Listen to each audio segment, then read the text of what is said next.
ഞാൻ നടന്നെങ്കിൽ വരപ്പോൾ ഒരു ഓഫീസർ നേരെ വന്നു. അപ്പം ഞാൻ സല്യൂട്ട് കൊടുക്കണില്ല, എനിക്കറിയാമേ സല്യൂട്ട്. അത് അയാൾക്കറിയോ?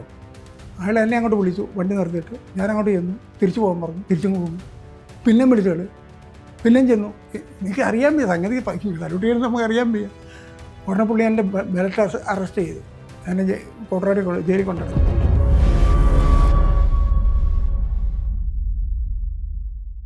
പിന്നെ പട്ടാളത്തിൽ നമ്മൾ വന്നു കഴിയുമ്പോൾ പിന്നെ അത് പോയി കഴിയുമ്പോൾ 6 മാസം കഴിഞ്ഞാണ് ഞാൻ പട്ടാളത്തിൽ നിന്ന് തിരിച്ച് ഈ ഇതിൽ വരുമ്പോൾ വന്നു കഴിഞ്ഞപ്പോൾ ഇതിനകത്ത് വലിയ സ്റ്റോറിയാണ്. കാരണം അന്ന് വന്നു കഴിഞ്ഞപ്പോഴത്തേക്കും എൻ്റെ പാസ്ഔട്ടാകാൻ നിൽക്കുകയാണ് റിക്രൂട്ട്മെൻറ്റിന്.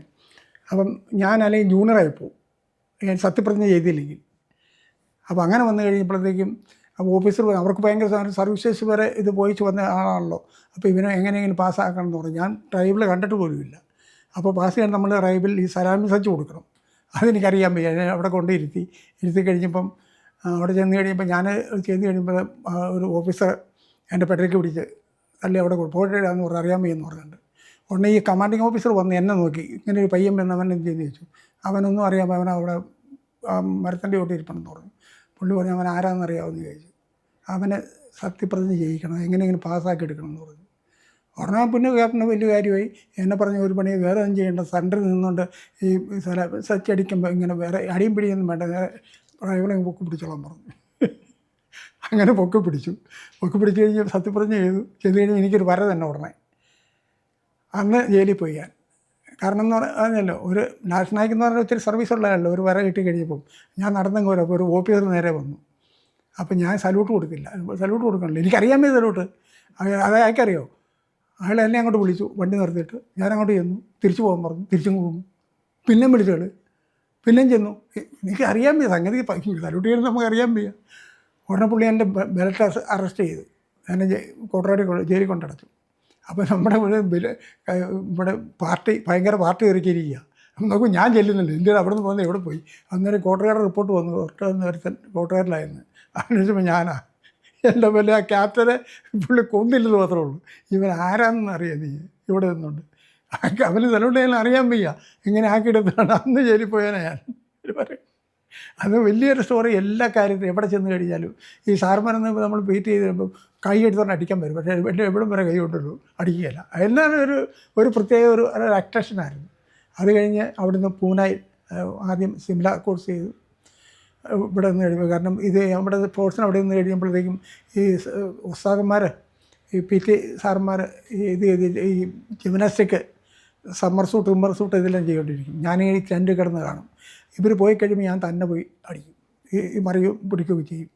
അപ്പോൾ ഒരു ദിവസം ഒരു ഞായറാഴ്ച ഒരു സാറ് വന്ന് എന്നെ കണ്ടു, എന്നെ വിളിച്ചു. നീ ഞാനാണ് ഇത് പഠിപ്പിച്ചതെന്ന്. ഞാൻ തന്നെ പഠിച്ചു. അപ്പോൾ ഇതാന്ന് പറഞ്ഞു, നിനക്ക് പഠിക്കണമെന്ന് ചോദിച്ചു. അതെന്ന് പറഞ്ഞു. വിളിച്ച് എന്നെ കൊണ്ടുപോയി പഠിപ്പിച്ച് ഞാൻ ഫസ്റ്റ് ക്ലാസ് വരെ പാസ്. കാരണം എന്നെല്ലാം നമ്മൾ ഇതാണ്. അങ്ങനെ വന്നപ്പോഴത്തേക്കും ഈ സിംല സ്കൂൾ ഇവിടുന്ന് അയച്ച 2 സാറന്മാർ ഫെയിലായി വന്നു. ഒരുത്തൻ ഫെയിലായി വന്നു. അപ്പോൾ അത് മോശമല്ലേ ഒരാൾ ഫെയിലായി പോയി കഴിഞ്ഞാൽ. ഉടനെ ഇവിടെ സെലക്ട് ചെയ്യുമെന്ന് പറഞ്ഞപ്പോൾ ഞങ്ങളുടെ ഈ സാറ് പറഞ്ഞു ഇങ്ങനെ ഒരു പയ്യനുണ്ട്, അവനെ വിട്ട് കഴിഞ്ഞാൽ അവനെ വിടാമെന്ന് പറഞ്ഞു. ഉടനെ എനിക്ക് ചെക്ക് ചെയ്യുമെന്ന് പറഞ്ഞ് കമാൻഡിങ് ഓഫീസർ വിളിച്ചു. അതുകൊണ്ട് എന്നെ പുള്ളി എന്ന് വെച്ചാൽ ഈ ഗോഡ ജമ്പുണ്ട്, അതിൻ്റെ ഫ്രണ്ടിലാണ് ഈ സാറ് നിന്ന് വെച്ചാൽ എന്നോട് കേരള പോ ഇങ്ങനെ പറയുള്ളൂ. അപ്പോൾ ഞാൻ പുള്ളിയുടെ തലയ്ക്ക് അത് മാറി നിൽക്കാൻ പറയും. ഇല്ല, അവൻ തലയ്ക്ക് മുണിക്കോടെ പൊക്കോളൂ എന്ന് പറയും.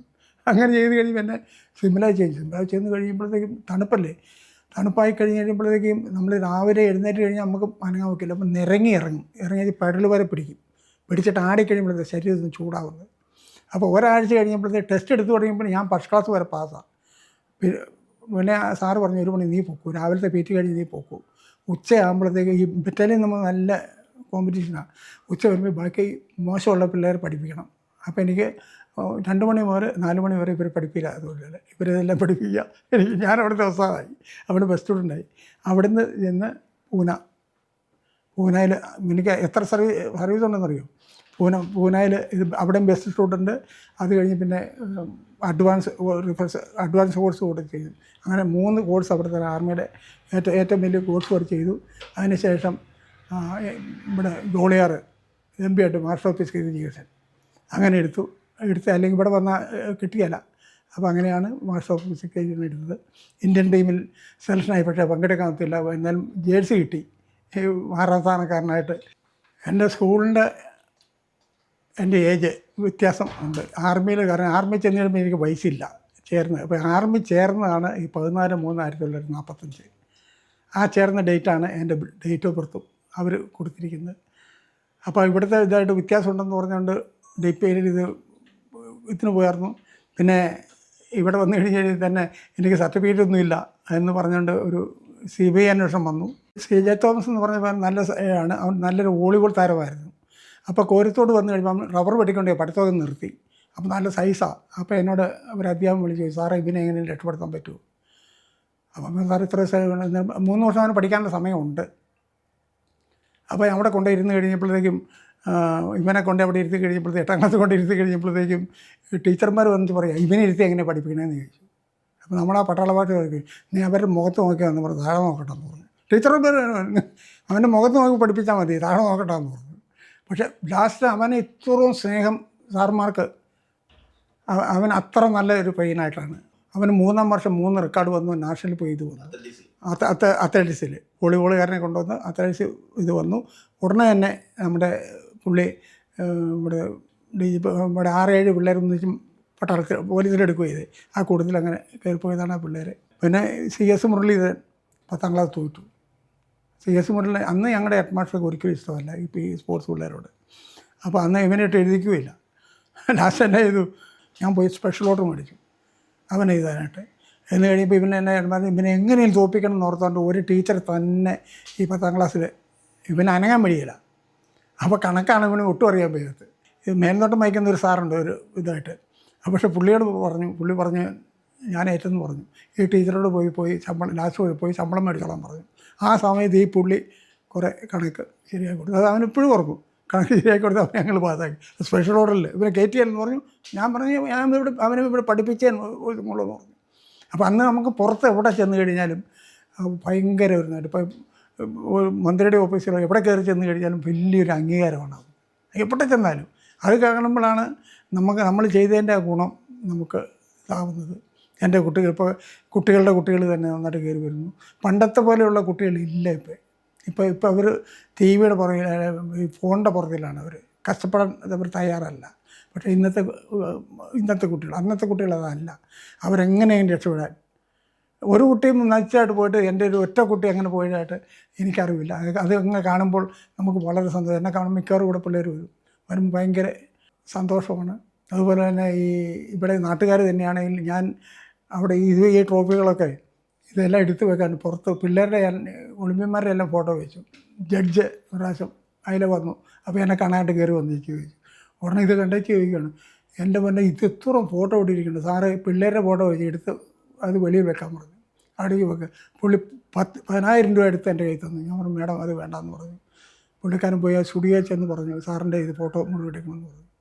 പുള്ളിയും പറഞ്ഞു എൻ്റെ സാറിൻ്റെ ഫോട്ടോ എടുക്കുന്നത് 10 പൈസ മേടിക്കാണ്ട് ഞാൻ ആ ഫ്രെയിം മാത്രം മേടിച്ച് വെച്ചു, ബാക്കി എല്ലാം അടിച്ച് ആദ്യം ഫോട്ടോ വെച്ചു. അങ്ങനെയാണ് അത്രയും ഫോട്ടോ അവിടെ വെളിയിൽ വെച്ചത്. പറയണ്ട ഇത്ര കിളവനോട് ഇരിപ്പുണ്ട് ആരാന്ന് അറിയണ്ടേ എന്ന് വിളിക്കുന്നതാണ്. അപ്പം അങ്ങനെ ഇപ്പം ഞാൻ വലുതാണെന്ന് ഞാൻ പറഞ്ഞിട്ട് കാര്യമില്ല. നമ്മളിപ്പോഴും ഞാൻ പറയുന്നത് എൻ്റെ കുട്ടികളുടെ വേർപ്പാണ്, അവരായിട്ടുള്ള ഞങ്ങൾ ഒത്തൊരുമ. ആ പിള്ളേരെപ്പോഴും പറയും സാറ് ഈ ഷഹനാസ് സുലൈമാൻ എന്ന് പറഞ്ഞൊരു വലിയൊരു ഓഫീസറാണ്. അവിടെ ഈ TV-കാരോട് എങ്ങനെ സംസാരിച്ച് പറയുകയാണ്, സാറിനെ ഞങ്ങൾക്ക് ഒത്തിരി പേടിയാണ്. ഈ സാറ് ഇങ്ങനെ കണ്ണാടിയുടെ ഇടയ്ക്ക് ഇങ്ങനെ ഒരു നോട്ടം ഉണ്ടെന്നാണ് പറഞ്ഞത്. പക്ഷേ വീട്ടിൽ വരുമ്പോൾ എൻ്റെ അത്തായക്കായാലും കൂടുതൽ സ്നേഹം ഞങ്ങളോടുണ്ട്. അതുപോലെ വീട്ടിൽ വരുമ്പോൾ ഒരു ചെറിയ മുത്തച്ഛനാണ്. പട്ടാളത്തിൽ ഗ്രൗണ്ട് വരുമ്പോൾ നമ്മൾ പട്ടാളക്കാരൻ തന്നെയാണ്, സ്ട്രിക്റ്റാണ് ആ കാര്യത്തിൽ. അപ്പോൾ അതുകൊണ്ടാണ് ഇത്ര നേട്ടം ഉണ്ടായത്. പള്ളിക്കൂടത്തിലാണെങ്കിലും സാർമാരുടെ നല്ലൊരു സഹകരണം ഉണ്ടായിരുന്നു കേട്ടോ. ഇല്ലെന്നല്ല, കുറച്ച് പേരൊന്നും നല്ല സഹകരണം, നമുക്ക് ഒരു നാട്ടുകാരന് ഭയങ്കര സഹകരണം. അതുപോലെ ലാസ്റ്റ് വന്നപ്പോൾ ഗവൺമെൻറ് ആണെങ്കിൽ ഏതൊരു കാര്യം ചെയ്ത് DPIയിലൊക്കെ ചെന്ന് കഴിഞ്ഞാൽ ഇപ്രാവശ്യം ഇവിടുന്ന് ഞങ്ങൾ DPI പോയി. അവിടെ ചെന്ന് കഴിയുമ്പോൾ എന്നെ ആൾ പറയുന്നുണ്ട് തോമസ് മാസ്റ്റർ.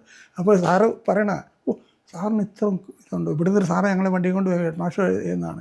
അപ്പോൾ മന്ത്രിയെ കാണാൻ ഇവനെ കാണാൻ നമ്മളാന്ന് പറയുമ്പോൾ ഉടനെ കയറ്റി വിടുക അങ്ങോട്ട്. അങ്ങനെ പോലെ ഇത് പുറകെ നിന്നുകൊണ്ട് ആൾക്കാർ പറഞ്ഞു തോമസ് മാസ്റ്റർ പറഞ്ഞു സാറിന് ഇത്രയും വിലയുണ്ടോ, ഇവിടുത്തെ ഒരു സാറ് വണ്ടി ഓടിക്കാൻ വന്നതാ പറയുന്നത്. അപ്പോൾ എന്നോട് ഇങ്ങോട്ട് തിരിച്ചു വരും പറയാം എൻ്റെ സാറ് ഞങ്ങൾ പുറകിലാണ് വന്നെ. അപ്പോൾ സാറിനെ പറ്റി ഒരു ആൾക്കാരുടെ മനസ്സിലിരിക്കുന്നതിനാണ് ആ കയറിപ്പോഴത്തേ തോമസ് മാസ്റ്റർ പോകണം. അപ്പോൾ അതൊക്കെയാണ് വലിയൊരു നേട്ടം നമുക്ക്.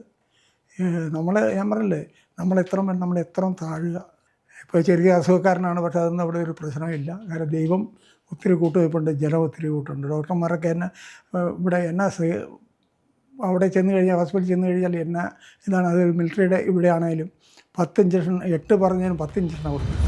ഇച്ചിരി കഴിയുമ്പോൾ ഡോക്ടർ ഓടി കൊടുക്കും. ഒരു ബെഡിൻ്റെ റിസൾട്ടാണ്. കാരണം ദൈവാധീനം എന്ന് പറഞ്ഞാൽ ഇതാണ്. അല്ലെങ്കിൽ കരളിൽ ഇത് വന്നു കഴിഞ്ഞാൽ വേറെ പെൻഷനൊന്നുമില്ല, ആൾ രക്തം ഛർദ്ദിക്കും, ആൾ മരിക്കും. എൻ്റെ ചേട്ടച്ചേര് ഷൈനിയുടെ ഫാദർ അങ്ങനെ ഉണ്ടായത്, അങ്ങനെ ഇതുണ്ടാവുന്നത്. അപ്പം അവിടുന്ന് ഇത് എടുത്തു കഴിഞ്ഞ് എന്നോട് പറഞ്ഞു, സാറേ ആഹാരം കഴിച്ചു, ഇന്ന് കഴിക്കണം, ഇന്ന് എന്നാലും പോകണ്ട, നമുക്ക് 2 ടെസ്റ്റും കൂടി ഒരു സംശയം കൊണ്ട് തീർത്തിട്ട് പോകാമെന്ന് പറഞ്ഞു. അപ്പോൾ കണ്ടുപിടിച്ച് ഇവനോട് പറഞ്ഞു, ചാച്ചനോട് പറഞ്ഞ ധൈര്യമായിട്ട് ചാച്ചനോട് പറഞ്ഞു, എനക്കാൻ ധൈര്യമാണ് വിളി. എന്നോട് പറഞ്ഞു ഇത് ഡോക്ടർ പറയും ഇത് സാറ് വലിയ ഭാഗ്യമാണ്, ഇത് കണ്ടുപിടിക്കാമെന്ന് പറഞ്ഞാൽ നടക്കുകയില്ല. എന്നിട്ട് അന്ന് അവിടെ നിന്ന് പറഞ്ഞു, ശരി ഞങ്ങളൊന്ന് അന്വേഷിക്കട്ടെ. കാരണം ഈ കരളിൽ നിന്ന് പറഞ്ഞു കഴിഞ്ഞാൽ 80 വയസ്സ് കഴിഞ്ഞാൽ കരൾ മാറ്റി വെക്കാൻ നടക്കുകയില്ല. പിന്നെ ഒരു ഞരമ്പ് എൻ്റെ താഴെ കിടപ്പുണ്ട്, മുറിക്കാനും നടക്കുകയില്ല. അപ്പോൾ എന്ത് ചെയ്യും?